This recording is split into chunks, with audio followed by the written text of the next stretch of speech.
Falar sobre hormônios, reposição hormonal, isso é sempre um tema muito polêmico, mas fato é que muitas pessoas indiscriminadamente procuram coachings, procuram personal trainer para fazer reposição hormonal. Reposição não, para fazer ciclo de anabolizante, para melhorar a sua condição de composição corporal, composição estética, e isso é algo muito comum nas academias, né? Obviamente que quando você procura um profissional não capacitado para fazer algo do tipo, você tem muitas chances de ter efeitos adversos, efeitos colaterais e principalmente problemas que podem continuar até mesmo depois que você termina esse tal ciclo de anabolizantes, né? Então vamos lá, vamos trazer algumas informações importantes aqui. Primeira delas, no Brasil é estritamente proibido o médico prescrever anabolizantes com finalidades estéticas. Isso é um ponto, né, que faz com que muitas pessoas acabem procurando então um outro profissional não qualificado, como esses que eu citei, né, o coaching de performance física, e tentem fazer isso com um profissional que não tenha essa formação médica, tá? Bom, outra coisa importante é entender que hormônios anabolizantes não servem apenas para tratamentos estéticos, como esse que eu citei, o famoso ciclo do verão, para ficar bombadinho no verão. Anabolizantes vendidos em farmácia humana, são sim utilizados como uma possibilidade terapêutica para alguns pacientes que precisam desse tipo de recurso, né? Como, por exemplo,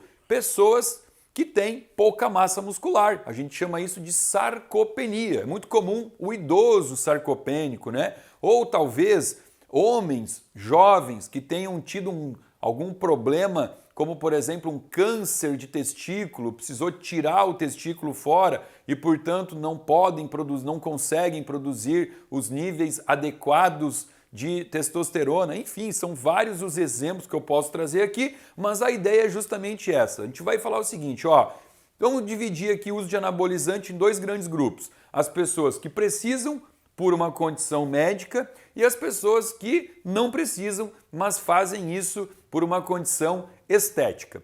Agora, independente do caso que for, grupo 1 ou grupo 2, o que a gente tem que pensar aqui? Algo muito importante. Toda vez que o homem, vou falar de homem, o vídeo de hoje é para homem, tá? Não serve para reposição hormonal de mulher. Toda vez que o homem fizer uma terapia de reposição com anabolizantes, com testosterona, com qualquer outro tipo de hormônio anabolizante, este homem irá inibir o seu eixo de produção. Já vou explicar o que é isso, né? Então, reposição hormonal de anabolizantes injetáveis, porque o gelzinho ele não conta aqui para isso, mas injeção de hormônio anabolizante irá inibir o seu eixo. E então, o vídeo de hoje é extremamente importante para entender o que é que tem que ser feito depois que você fizer uma reposição hormonal. Então, nós vamos falar sobre TPC, famosa, essa sigla é famosa dentro das academias e nada mais é do que terapia pós-ciclo. Meu nome é Samuel Dalelaste, sou médico e esse é o nosso espaço aqui no YouTube para discutirmos temas relacionados à saúde, bem-estar e qualidade de vida. Então vamos lá, para a gente começar a entender um pouquinho sobre TPC, eu tenho que entender como funciona a produção de testosterona no homem. Vamos desenhar aqui em cima, na cabeça, uma bolsinha que a gente vai chamar ela de hipófise. E aqui embaixo nós vamos desenhar uma outra bolsinha aqui chamada de testículo, saco escrotal ou escroto, tá? Aqui são os testículos, ó. Bom, muito bem. O que acontece? Aqui nos testículos eu vou produzir então a testosterona. E a gente chama isso de gônadas, né? A parte das gônadas, que é onde é produzida a testosterona. Bom, como é que as gônadas sabem que precisam produzir testosterona? Muito simples, quando está faltando testosterona, a hipófise identifica isso e a hipófise vai liberar na corrente sanguínea dois hormônios, um chamado de LH, o outro FSH, hormônio luteinizante, hormônio folículo estimulante. Esses dois hormônios, eles vão atuar em células diferentes a nível de gônada, né? O hormônio luteinizante, ele vai atuar nas células de Leydig e o hormônio FSH vai atuar nas células de Sertoli. Mas o final dessa atuação toda, né? O final da ação desses dois hormônios a nível da gônada é produzir testosterona e espermatozoide, tá? Pronto, é isso. Eu não vou trazer aqui o assunto quando tem que repor testosterona. Já fiz vídeo sobre isso. O Fernando mostra aqui pra gente, entendendo um pouquinho sobre os tipos de hipogonadismo e tal. Bom, enfim, a ideia do vídeo não é falar sobre quando e como fazer reposição, porque eu já falei exaustivamente sobre isso. A ideia aqui é entender o seguinte: a partir do momento em que um paciente homem aplica no seu corpo uma reposição de testosterona, como eu disse, né, para fins estéticos ou para fins de saúde, vai acontecer o seguinte: lei do menor esforço. O que é a lei do menor esforço? O corpo ele está recebendo de forma externa o hormônio, a testosterona, tá? E aí ele não vai se esforçar para produzir. Para quê? Ele está recebendo testosterona de forma exógena. Então, pronto, o que ele vai fazer? Imediatamente a hipófise vai parar de produzir LH e FSH e este paciente, então, enquanto estiver realizando essa terapia, ele tem que fazer a injeção porque ele está vivendo às custas do hormônio que está entrando de fora do corpo, né? Como eu disse, fonte exógena, tá? O que seria fonte endógena? É a própria produção do corpo interno, né? Nesse momento não tem produção endógena, tá bom? Bom, legal. Então, esse paciente fez lá a terapia dele, que a gente não vai aqui então diferenciar se ela foi por estética ou por saúde, porque para nós pouco importa no tema do vídeo de hoje. O que importa é saber que o paciente fez essa reposição e, portanto, ele não está tendo mais estímulo de produção. Legal. O que aconteceu?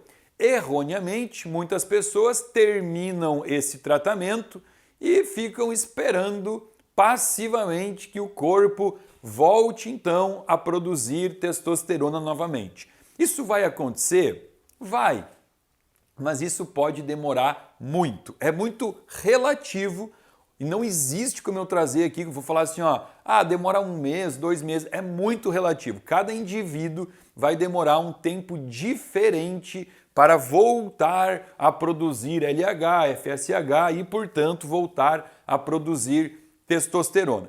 Então, nesse período, nesse intervalo entre o término do tratamento, o término das aplicações e o início do retorno do eixo hipófise-gônada, esse intervalo ele pode trazer muita coisa ruim para o paciente, porque o paciente pode ficar com um nível de testosterona extremamente baixo. Ele vai ficar com uma testosterona total e livre baixa e vai começar a sofrer as consequências de uma testosterona baixa. O que são essas consequências? Bom, primeiro, um estado de cansaço muito grande, falta de energia vital. Testosterona dá muita energia vital para o homem. Também pode ter uma bela de uma disfunção erétil, dificuldade, além de não ter desejo, né, vai baixar primeiro a libido e depois uma disfunção erétil. Então ele não vai ter desejo e não vai ter aquela capacidade de enchimento dos corpos cavernosos do pênis, né, ficar com o pênis entumecido.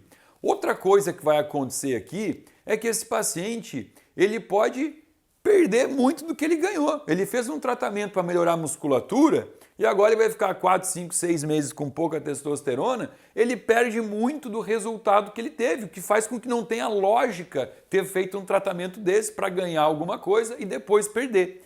Então, para evitar esse gap, né, esse intervalo tão longo do momento que ele para as aplicações ao momento que os níveis normalizam, né, os níveis de testosterona normalizam no seu sangue, para evitar isso, a gente sempre tem que pensar em fazer uma terapia pós-ciclo no nosso paciente. Vamos entender o que é a terapia pós-ciclo. E claro, não existe uma terapia, um consenso dentro da medicina que vai dizer assim, ó, terapia pós-ciclo tem que ser utilizado isso, tá? Não existe esse consenso, não tem um livro dentro da medicina que vai ensinar a fazer uma terapia pós-ciclo como um protocolo. Então a ideia do vídeo aqui é trazer tudo que pode ser usado numa terapia pós-ciclo para facilitar e dar todo o substrato, tudo que o corpo precisa para voltar à produção de testosterona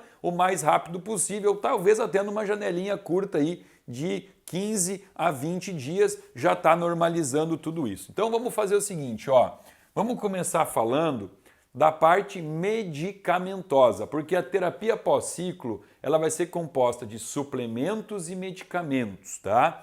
Vamos lá, medicamento. O primeiro que a gente vai usar aqui, ó, clomifeno.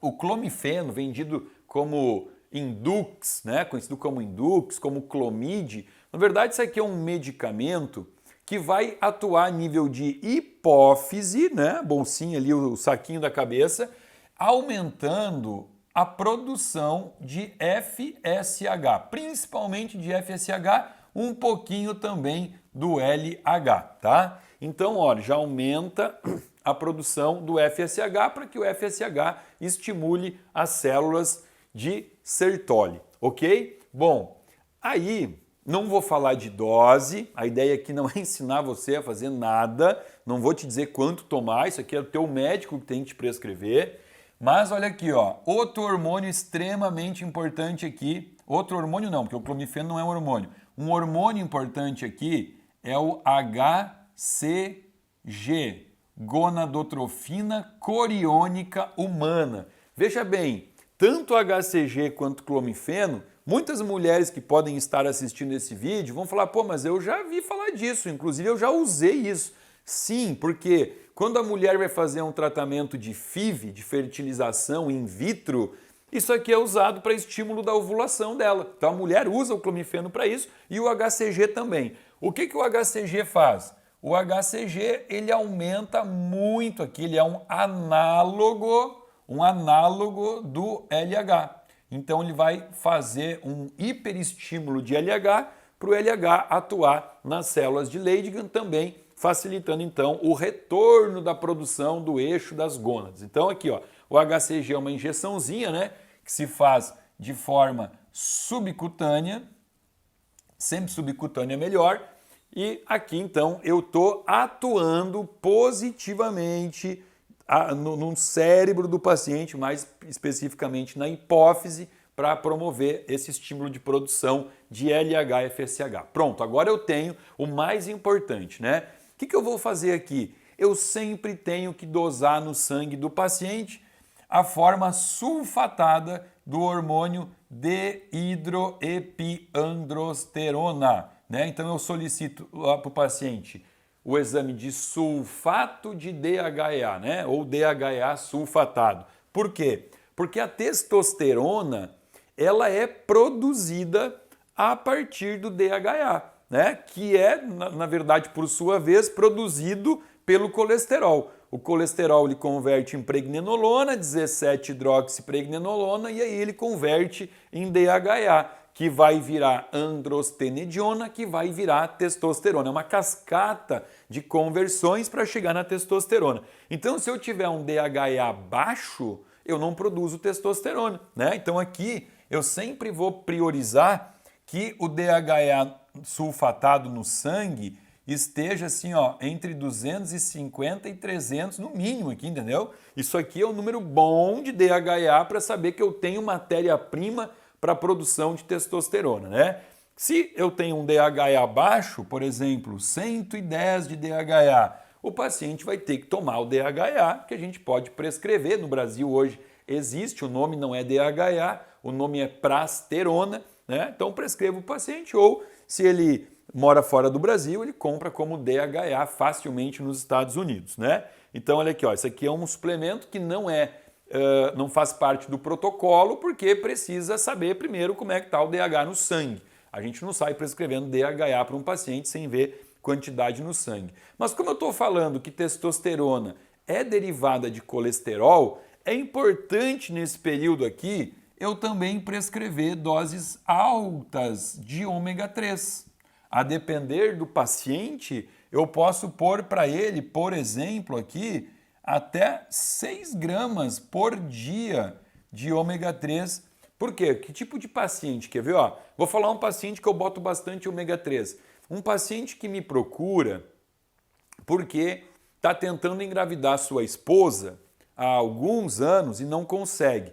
Aí eu dou uma olhadinha, vejo que o espermograma dele não é bom, eu vejo que o nível de testosterona dele não é bom, eu faço uma dosagem de LH e FSH no sangue e vejo que está baixinho, está 2 de LH, 3 de FSH. O que eu vou fazer com esse paciente? Qual é o tipo de tratamento que eu vou fazer para ajudar a potencializar esse paciente para engravidar essa mulher? Eu vou fazer um TPC. Ah, mas como assim, Samuel? TPC, terapia após ciclo, ele não fez ciclo nenhum, por que ele tem que fazer uma terapia após ciclo? Ele não fez ciclo nenhum, mas o corpo dele está se comportando com níveis baixos de testosterona, como seria um paciente depois de um ciclo. Então eu vou fazer para esse paciente o mesmo tipo de tratamento. E como eu quero fazer com que ele fique realmente muito bem para engravidar a esposa, eu vou usar de todos os recursos possíveis que eu tenho aqui, né? Então eu vou botar altas doses de ômega 3 e, claro, nesse paciente eu vou estar preocupado também com a qualidade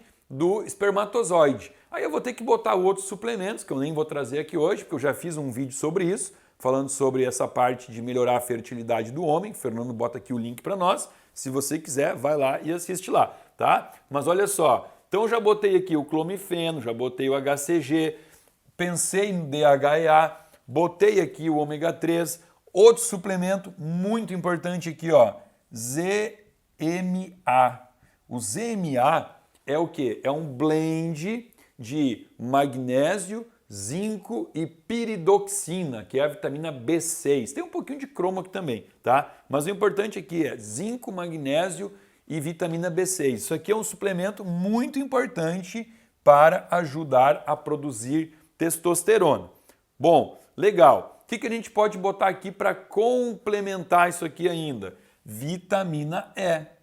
Ó, vitamina E tem que estar em todo o TPC, tá? Todo o TPC. E sempre de preferência em cápsula com óleo. Por quê? Porque ela é uma vitamina lipossolúvel. Vitamina E em cápsula não tem tanta absorção quanto em cápsula comum, né? Não tem tanta absorção quanto em cápsula oleosa.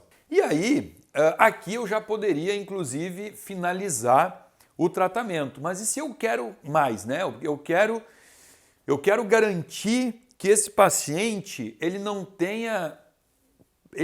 perca a energia, a virilidade. Eu quero fazer com que ele saia desse tratamento que ele fez com a melhor performance possível. Bom, aí eu posso colocar um monte de outros suplementos que vão ajudar aqui bastante, né? Eu posso colocar aqui o turquesterone,